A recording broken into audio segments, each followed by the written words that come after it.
Hello, class 7. Today we start with lesson number 4, heat. Take a look at this picture. What do you see? You see a pan with water being heated. If I ask you to touch the handle with bare hands, will you do it? No, you won't. Why? Because you know that it is going to be hot and you will burn your hands. Right? Take a look at this picture. We have few objects here. Can you tell me which one is hot and which one is cold? Let's start with the picture on your left side. You see a juice glass. What is it going to be? Hot or cold? Of course, cold, isn't it? What about an ice cream? Ever heard of a hot ice cream? Of course not. So it's going to be cold. What about fire? Of course it is hot. What about hot tea? Hot. Pizza? Best served hot. What about ice? Of course, cold. Take a look at this picture. What do you see? You see some milk. Is it hot or cold? Tell me fast. It is hot, isn't it? Why? Because you can see some vapors coming out of it. That is why it is hot. Now, if I give this glass to a small child, how will he feel? He'll feel that the milk is very, very hot.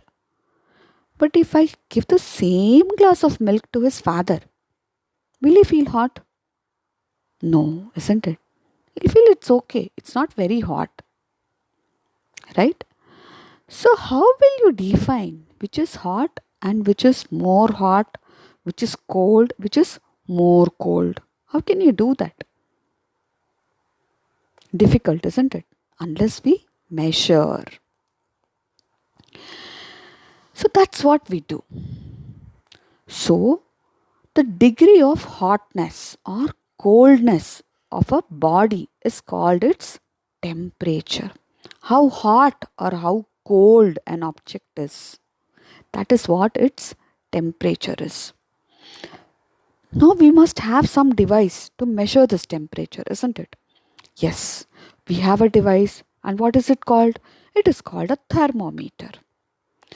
When we measure something, we must always have units in order to express it. What are the units which are used to measure temperature?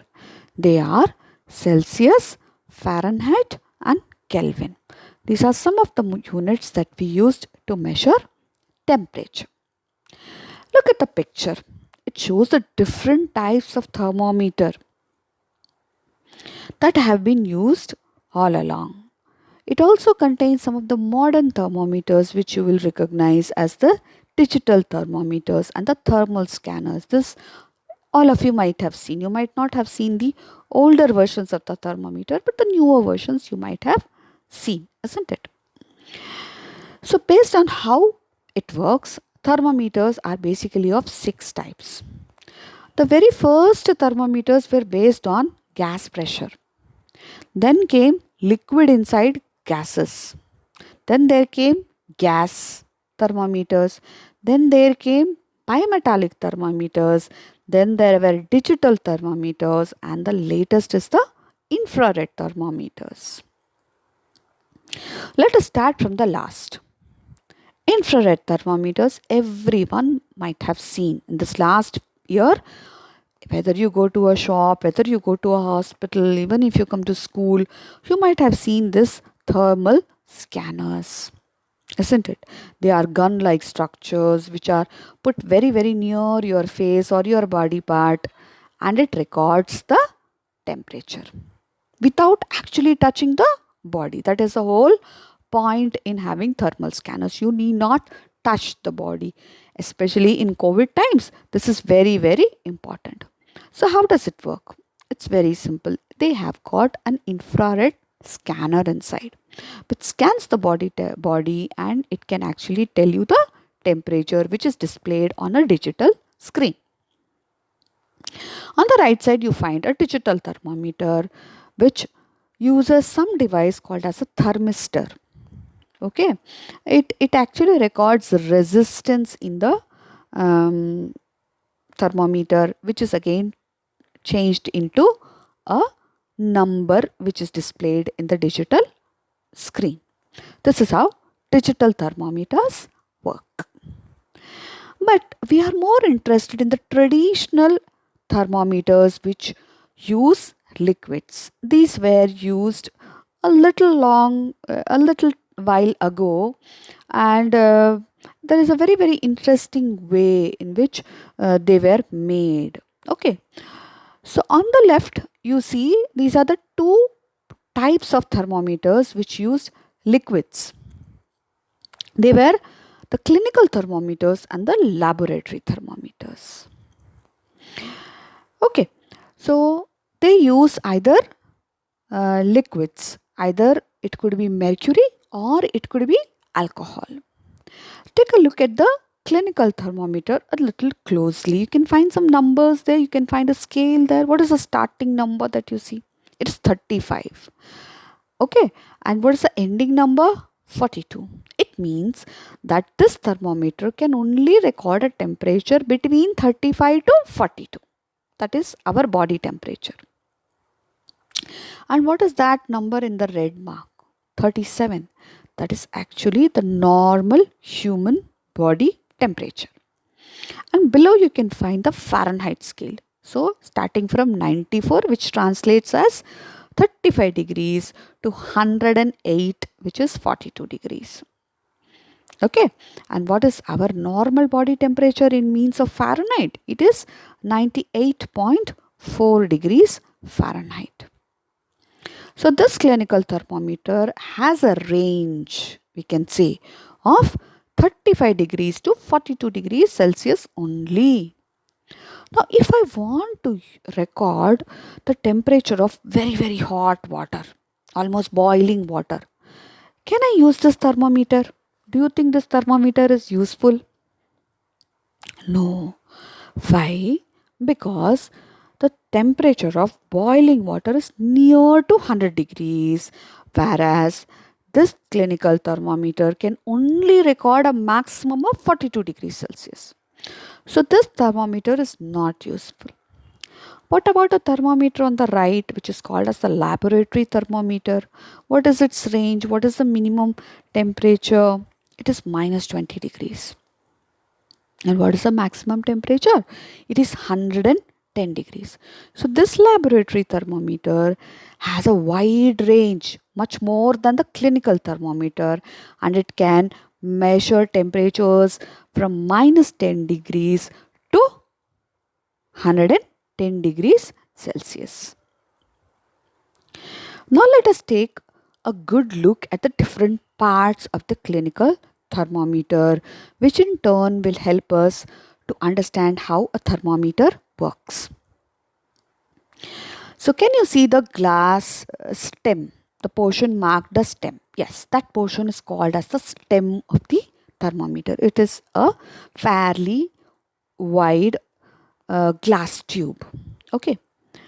To one end of the glass tube, you have a bulb-like structure. Okay. From the bulb arises a very, very thin tube which we call as the expansion chamber. In this bulb, there is the liquid which is filled. What is filled? Either it could be mercury, as I said earlier, or it could be alcohol. And on the stem, you find some markings. Okay, that is actually the scale. Okay, to find out what exactly is the temperature. Right? So, how does the thermometer work? When this bulb comes in contact with a hot body, what happens to the mercury in the expansion chamber? It begins to expand, because whenever you give heat to a solid, a liquid, or a gas, it will expand. How much it will expand? That will show the temperature. This is how the clinical thermometer works. Now, why do we use mercury? The question arises, why only mercury? There are so many other metals. Why we use only mercury? Mercury is a metal, but it is found in a liquid state at room temperatures. You look at the other metals, silver, gold, aluminium, copper, all of them are in a solid state at room temperature. But mercury is the only metal which is in liquid state. And it shows uniform expansion on heating. Moreover, it is shiny so that you can easily see it against the glass. It does not stick to the wall of the glass tube and it can easily move up and down the expansion chamber. But there is a big disadvantage. Mercury is dangerous. If it goes into our body, it causes problems in our nervous system, and this is called as mercury poisoning and is also called as the Minamata disease. How actually will you read the thermometer? What are the different steps? Okay, first of all, you wash a thermometer with antiseptic solution. Why should we wash it? Because we are recording the temperature of patients. Patients come to the hospital when they are sick, isn't it? So, the germs should not be transferred from one patient to another. That's the reason thermometers should be first cleaned with antiseptic solution. The next thing that we do is give it a few jerks. Just shake it little. Why do we shake it? So that the mercury falls below 35 degrees. Suppose a patient has come who has a very high temperature, 41 degrees temperature. So the mercury will stay there now. Next comes a temperature is a very mild temperature. So we have to allow the mercury column to fall down before to take the temperature of the next patient. Then what do we do? Then we have to place this thermometer below the tongue. Sometimes it can also be done on other body parts like the sometimes now in the armpits also you can keep and wait for 1 minute. Why should we wait? We have to give the mercury to actually expand and rise in the column. If you take it immediately, it may not show you the correct temperature. That's why we have to wait for 1 minute. Next, you see the reading where the mercury column stops. What is the reading? There. That you read from the thermometer and record this. But the way you read is also very, very important. You have to look straight at the level of the mercury. Otherwise, you may find an error and which we call it as the parallax error. Our normal body temperature, as I said earlier, is 37 degrees Celsius or 98.4 degrees Fahrenheit. Anything above it is the patient has a slight temperature. What other precautions should we take while reading a clinical thermometer? As I told you earlier, you should wash it with antiseptic solution.